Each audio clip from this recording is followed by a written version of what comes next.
Hello tout le monde, je suis super content de lancer une nouvelle série de vidéos sur la chaîne YouTube. Après la série Data Analyst avec Python que vous avez beaucoup aimé, d'abord merci pour les retours, ça m'a fait vraiment plaisir. Je lance une nouvelle formation, celle-ci elle est intitulée Machine Learning en production.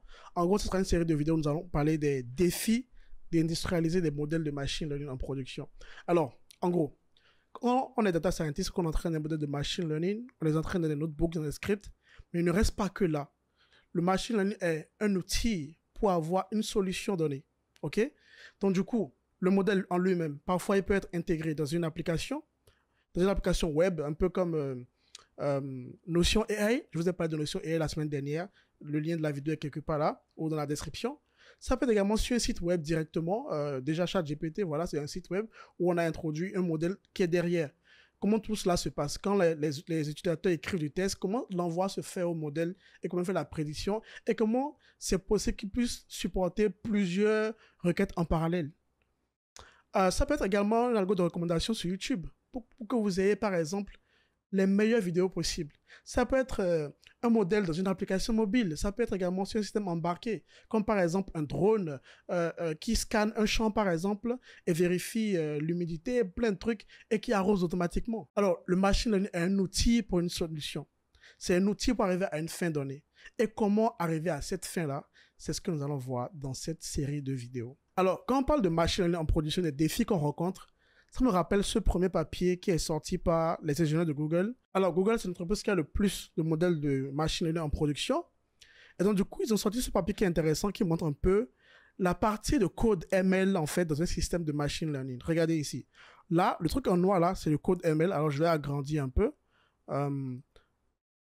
Voilà, regardez ça. Le truc en noir, là, c'est le code ML, le code de machine learning. Et il est tellement petit. Alors, je vais dézoomer parce qu'on ne voit pas tout. Ou bien je fais ça. Voilà, c'est mieux. Très bien.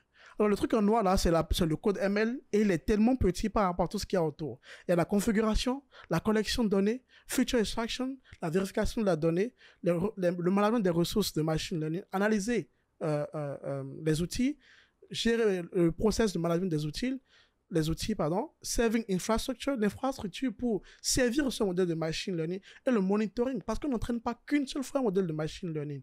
On l'entraîne, on le met en production, on le monitore et on peut avoir à le réentraîner parce que la donnée qui arrive en production également peut être différente de la donnée sur laquelle on a entraîné le modèle de base. Et là, ce n'est même pas l'image complète, ce n'est même pas en fait la vue complète. Parce qu'avant même tout ça, il y a d'abord passer d'un problème à un modèle de machine learning. C'est pas seulement, on peut pas utiliser ce même modèle de machine learning pour tous les problèmes. Il y a des problèmes qui n'ont pas besoin de machine learning et il y en a où le machine learning peut être utile. Donc il faut pouvoir l'identifier, pouvoir bien représenter le problème et pouvoir planifier. Comment gérer un projet de machine learning parce que ce n'est pas comme les projets classiques de software engineering. Donc du coup, comment on fait pour introduire des bonnes pratiques de code? Alors, je vous ramène sur mon dashboard ici. Alors, tout ça, tout ce qu'on va voir là, est généralement, aujourd'hui, on appelle ça du MLOps, ok? Du MLOps, très bien. Mon cercle, il est un peu bizarre. Alors, il y a plusieurs parties dont on va parler dans cette formation. D'abord, il y aura une partie data engineering, ok? Alors, data engineering, pourquoi? Parce que partie collection de données, transformation de la donnée. Donc, il faut qu'on puisse gérer cette partie-là, mais on va pas apprendre tout ce qu'ils font data engineering, si on est un data engineer. Mais on est MLOps engineer. On veut être un MLOps engineer ou un machine learning engineer. Donc, du coup, on va apprendre le script nécessaire ici pour pouvoir gérer des pipelines de données, créer des pipelines de données, ok? Après ça, nous allons voir la partie code, ok? La partie software engineering. Alors, ça veut dire quoi, software? Alors, on va parler des bonnes pratiques de code parce qu'en tant qu'ingénieur ML, en fait, on n'a pas ces pratiques-là que les ingénieurs les développeurs front-end et back-end, ils ont. Il faut bien écrire de code, il faut la bonne revue de code, ça va utiliser GitHub par exemple, quoi encore, les conventions de code à suivre. Il y a plein de choses comme ça qu'on n'utilise pas en fait, qu'on est en train d'écrire du code de machine learning et c'est très très important. Alors, en dehors de ça, nous avons la partie DevOps, ok? Ça c'est très important. Donc du coup, comment on teste notre code? Écrire des tests pour son code, c'est différent du code machine learning, en fait. Alors, le code machine learning, on peut bien tester le code, il fonctionne, mais le modèle ne fonctionne plus. Donc, comment tester le modèle lui-même? Comment écrire des pipelines, comment faire du CI/CD, du continuous integration, du continuous delivery, et même du continuous training. Donc, CI/CD, CT. Donc, c'est quelque chose qui est très, très important. Il faudrait qu'on l'apprenne également. OK?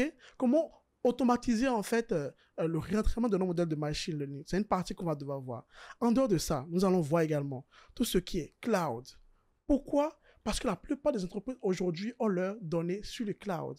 Et également les providers de cloud qui sont Amazon, Azure, ML, Azure et Google Cloud Platform, ces trois-là, ces grands-là, ils ont carrément aujourd'hui des orchestrateurs de pipeline, tout un environnement ML en fait pour que vous fassiez tout directement dans le cloud. Chez Azure, c'est Azure ML, chez Amazon, c'est SageMaker et chez Google Cloud Platform, c'est Vertex AI.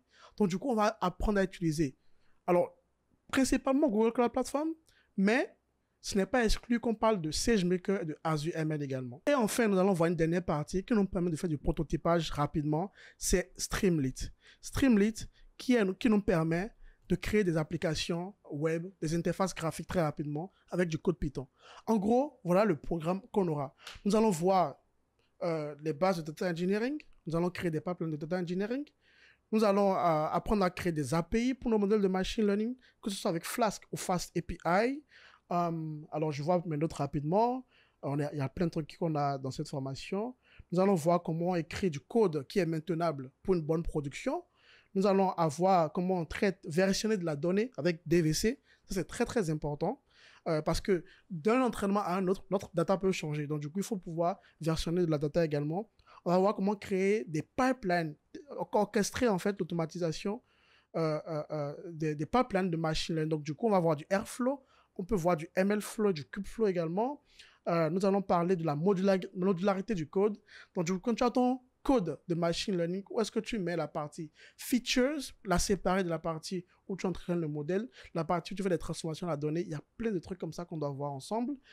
Streamlit également, dont j'en ai parlé. Nous allons voir également le cloud, comment utiliser les pipelines Vertex AI chez GCP, comment utiliser en fait les API qu'il y a sur le cloud déjà, comment créer des systèmes de machine learning qui sont maintenables, reproductibles et qui peuvent évoluer avec le temps de façon automatique. Et nous allons parler aussi bien sûr de comment gérer une équipe data, quels sont les profils qu'il faut avoir pour un projet de machine learning comme ça, également la méthodologie agile dans une équipe data comme ça, comment ça peut être utile, quoi d'autre, voilà, les GitHub Actions, pour automatiser non seulement les tests sur notre repo, également aussi pour automatiser le réentraînement. Quoi d'autre? Alors, je pense que c'est tout ce que nous allons voir. Nous allons voir Docker, bien sûr, Docker, Kubernetes. Nous allons voir le monitoring des modèles de machine learning, la gestion des ressources sur les clouds.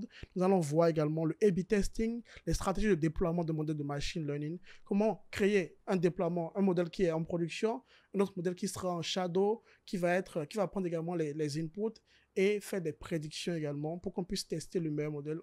Alors, il y a beaucoup de choses qu'on verra. Alors, pour créer une formation de qualité, je vais utiliser certains livres, dont celui-ci, par exemple, Designing Machine Learning System, An Iterative Process for Production Ready Application. Donc, du coup, comment designer des systèmes de machine learning qui sont prêts, en fait, pour de la production. C'est un livre très intéressant que j'ai lu et je pense l'utiliser dans cette formation. Nous avons également ce livre, Machine Learning Design Patterns, Solutions to Common Challenges in Data Preparation, Model Building and MLOps. Un livre que j'ai lu également aussi quand je préparais ma certification pour ma certification ML Engineer de Google Cloud. J'ai fait une vidéo par rapport à ça, c'est dans la description. Ouais. Et ce livre aussi, Machine Learning in Engineering in Action, ça c'est un livre que j'ai commencé à lire il n'y a pas très longtemps et je trouve très très intéressant.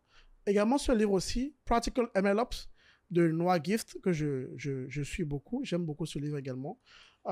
Et côté data engineering également, sur Google Cloud, nous allons voir ce livre-là qui est super pour apprendre le data engineering avec Google Cloud. Et enfin, ce site Made with ML qui propose également un cours de MLOps qui est assez complet. Voilà. Donc, du coup, ce sont les ressources qu'on va utiliser pour résoudre ce problème de MLOps.